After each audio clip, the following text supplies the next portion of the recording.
GMK with like more accurate subtitles to the original version compared to what Sony did for the DVD and Blu-ray, and I don't know, it made me feel very strong about like how this film is.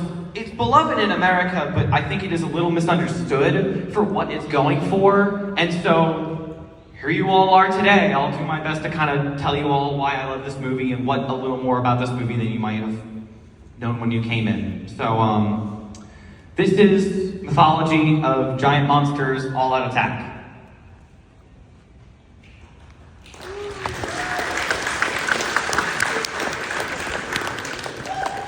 So the two main things I went in for this panel, first is the pretty new book, Giant Monsters All-Out Attack, Complete Works from 2022 or 3, I cannot remember the name. I can remember the year, sorry.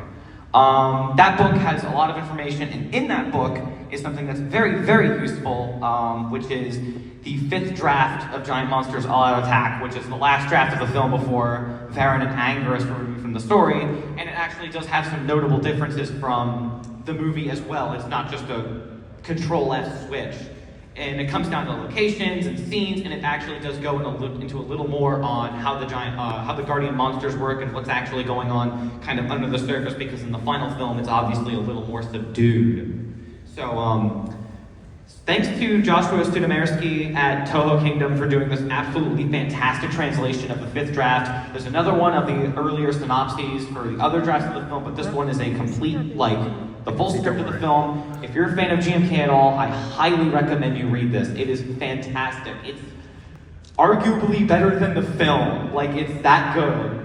So to get into one of the biggest things with GMK that I think a lot of people misunderstand, and is kind of a linchpin on what puts the film together thematically, is the Satsuma submarine, which a lot of people will say, oh, that's a reference to Godzilla's suit actor Kenpachiro Satsuma, who portrayed Hedorah and Gigan in the Heisei Godzilla. That's not true. It's kind of the linchpin, and it refers to the Satsuma Rebellion, which happened in Japan in the 1880s. And which there's a Satsuma Rebellion, and the person who led that was a man named Saigo Takamori. He was a key component in the Meiji Restoration of 1868, and after a while he became disillusioned with the shogunate that he helped create, so he actually overthrew and created the Satsuma Rebellion in 1877. In GMK, when they're first talking about Lake Ikeda, Admiral Tachibana actually refers to him by name directly about his exile in the south of Japan after this all happened.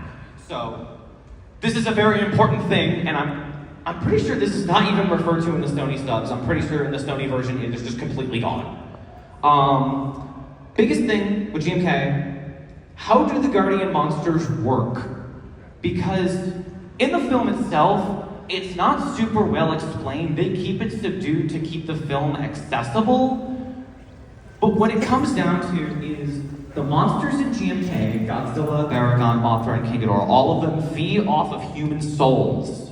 And not in like a parasitic way, in more of a, we're collecting souls together and using them to power ourselves. And Godzilla is fueled and animated by the souls of those who died in the Pacific conflict. Not just the Japanese, not just those who died in Hiroshima, everybody. The Americans, the people in the Philippines who were taken advantage of by the Japanese, everybody who all want to be remembered and not forgotten about. Meanwhile, the Guardian monsters travel or rest in places that fuel themselves off of what they consider lost spirits. So obviously with Baragon here by Mount Miyoko, you get the biker gang that's harassing the mayor or whatever, and he obviously kills them because he thinks they're lost. And then remember the stone for later. The arcane stone is very, very important, so remember that. And then obviously we have Lake Ikeda, we have the teenagers who don't kill the dog, which is very good. And obviously he's lifting the stone into the box, remember the stone. And then obviously there's Yukijiro Hotaru, the wonderful Yukijiro Hotaru, who played Detective Inspector Asako in the Gamera trilogy, and then Santa in Dawn Brothers. And this is in Aokigahara, which is mostly known worldwide as the Suicide Forest. And that's another thing with King Ghidorah that's really kind of messed up in this movie. Is that while Baragon travels around and gains souls, and then Lake Ikeda has its own kind of myths and legends around it, King Ghidorah kind of puts himself in a place where lost souls just kind of naturally go and feed himself, and he's been sitting there for thousands and thousands of years and just gaining more and more and more, and that's why he's the most powerful of the guardian monsters in the end. But what's up with the stones? The stones not only serve as an archived collection of the souls of Japan, which give the guardian monsters life, but also serve as a warning alarm on when it's time to start preparing for an attack on the land. And watch that language there, on the land. And this is something that if you've seen the movie, you know that they refer to directly. But on the right there is it's a portion from the 5th draft of the film, which is cut down in the final version, where they talk about the Hopi tribe and the Native Americans, and how stones can contain electric data, and all sorts of stuff. And at the bottom there, you can see Takeda talk about the Yamato monsters, which is more the direct translation of the guardian monsters. So, what is Yamato? Yamato is the Japanese idea of the land, of nature, of everything, and that's what the guardian monsters in the end are trying to protect. They don't really care that much about the people of Japan, they care about the mountains and trees and rivers and other things like that. And I mean, yeah, that's it.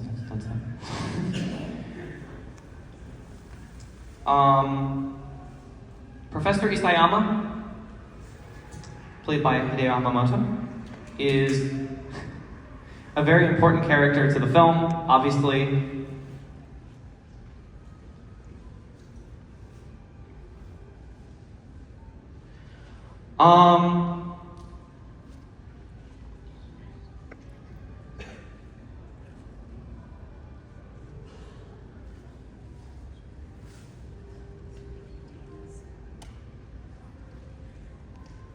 So Isayama is more or less, and this is less talked about in the 5th draft than anything else, but in the film itself they actually do go to a little more than the 5th draft, is basically possessed by the spirits of the guardian monsters to warn humanity about them. That's basically their only attempt to kind of make a connection with humanity and put everything together in the end. But he writes the book and everything that Yuri and Takeda find, they go approach him, and by that time he's already fully possessed because he already gained a plethora of knowledge just naturally by being a college professor and all these topics and things over the years, and when the time comes, the guardian monsters possess his mind and make him go crazy and make him go to jail and all that stuff. So really, what is going on in GMK? Under the surface of the entire thing. GMK is a film that's about accepting your past while also learning to live with it. It revolves around Godzilla, a creature animated by spirits that accept themselves. They accept that they want to hate Japan. They want to hate to be forgotten about. And meanwhile, modern Japan and the land of Japan are kind of in imbalance with each other. Japan refuses to work with itself and to work together to defeat Godzilla. That's why Godzilla is able to win for so much of that film, is because modern Japan is getting in the way of the guardian monsters and not working together with them, while the whole spirits of Godzilla are completely there. So it's ancient Japan and modern Japan versus this very dark period of Japan's history that doesn't not only want to be forgotten about, it wants to actively come back and take over and remain, when obviously that's not possible. That's not very good. So in the end, let's wrap it back. GMK is the Satsuma Rebellion, all in all. Where in the Satsuma Rebellion after the Meiji Restoration was people from before the Meiji Restoration who built this whole new shogunate fighting against the people who wanted this kind of bold new world. You know, they wanted something new and exciting to see, while people wanted what remained, even though what was before, it has to be left behind. It has to go away and be gone forever. Is there any questions from anybody, or? You right there. Okay, so just to clarify, Godzilla is representing the past that needs to be moved on from, but not forgotten or unaccepted. right? Yes, absolutely. Where the guardian monsters and the people living in Japan are trying to move on from, but also accept said past. Yes. Okay. It's a kind of toxic ideal almost of Godzilla and the souls that possess him. It's okay to remember, and it's okay to live with what you went through, but also they want to take over and they want to dominate instead of just being remembered. You right there? So, Godzilla's interesting in this interpretation because he is himself traditionally a mutated dinosaur that was the same